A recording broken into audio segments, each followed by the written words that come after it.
So now on to Dallas because this has been painful, and honestly, this is much longer than I wanted to talk about this. So, any last thoughts before we move on to Dallas? I gotta move on to Dallas. I can't look at that anymore. I can't think about that. I gotta think that we gotta do something against Dallas. Okay. First of all, the offensive line has to show up. Period. Who? Period. If the offensive line doesn't show up, because I want to see Tracy. I want to see him running. And Singletary. Cam.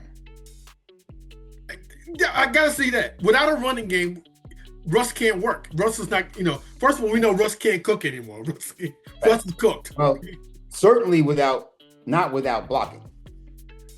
But we got to call running plays too, though, don't we?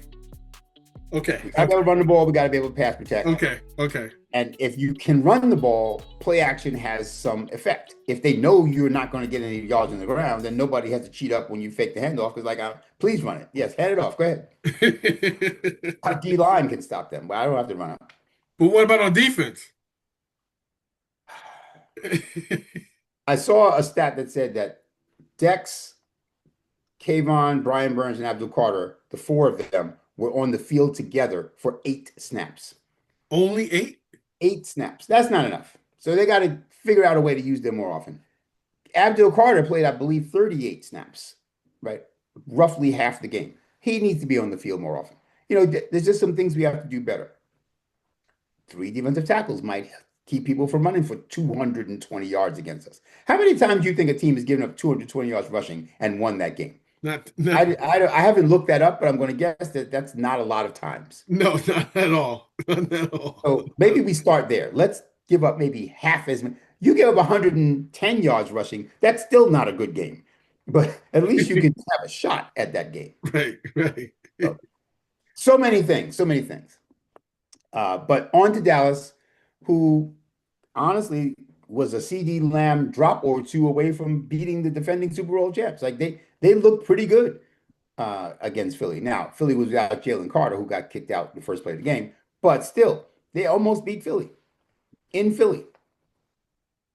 I'm shaking my head because I was trying to think of a score, and since we don't score, and I'm trying to stay optimistic, and you're the realistic guy, but my optimism is telling me it's going to be like a 27-24 Giant win. That is serious optimism. Ask me some of that optimism. I need a glass of that. I'm thinking we just gotta. Maybe Davis might succumb to the pressure and put Dart in. But I think Russ could do a little something though. Well, like you said, it starts up front. We have to win the line of scrimmage on both sides. For us to have that kind of outcome you're describing, we would have had to have played significantly better on the line of scrimmage on both sides of the ball. Yeah. Come on. We got. You know what? I don't like to predict Giant losses, and I certainly don't like to predict the scores, but I don't see us keeping them under 28, and I don't see us scoring double figures. I just don't see it. You don't see it? I don't. You can see it being like 14-3 pretty early, and then it gets away from us. Right. You see like 14-3 after the first quarter, and then 21, maybe 6. Then we abandon the run, and then Russ just beat up. And then everyone's screaming for Russ. Everyone at home is screaming for Russ to sit down. Russ doesn't care. If you think about it, he's signed for $10 million for 1 year. He'll be fine. It's guaranteed. He's here in New York where his wife wants to be. So if it's time to retire, it's time to retire. But yeah, I honestly think 31-7 wouldn't surprise me. 31-7, you think, really? Well, I'm not predicting that. I'm just saying a score like that wouldn't surprise me. I can see us getting stomped, beat up, and whooped.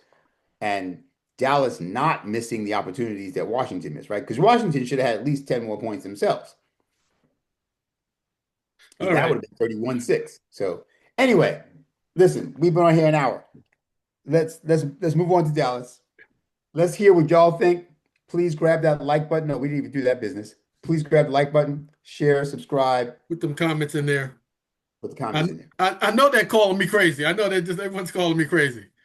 but I'm going to be smiling on Sunday afternoon when the Giants prevail in this one. Hey, so I can't It's a wait must game. to apologize. I can't wait to say I was wrong. You were right. The optimism was deserved. I can't All wait. I right. would love that. I would love that. If we Anyway, get a W, we'll still be in the playoff hunt. I can't even think that far. If we were to W, if we get a W, we'll still have a relevant season. Let's start there. Let's start there. Because I'm already doing mock drafts. Spencer Fowler, Utah tackle. That's who I want with the first pick. Okay, all right. Anyway, Clay from Brooklyn, football with the fellas. And who am I here with? It's your man Mazo. Again, it doesn't matter what time of the year it is. And right now it's game. It's come up to game 2 of the season, but it's still all about Big Blue. Yes, sir. Yes, It's all about Big Blue. Hey, remember, put your comments in there, like, subscribe. Tell us what you think about our show here. We're all Giant fans. We're all optimistic. He's Mr.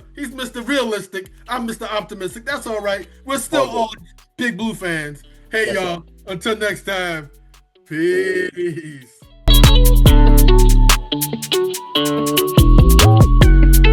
Big shout out to El Marquis Productions, the talent behind the music and production here at Football with the Fellas. It's all about Big Blue. Their beats bring energy and excitement to every episode. El Marquis' skills in mixing, mastering, and creating top quality sound make the podcast come alive each week. For your own projects, check out elmarquisproductions.com and take your sound to the next level.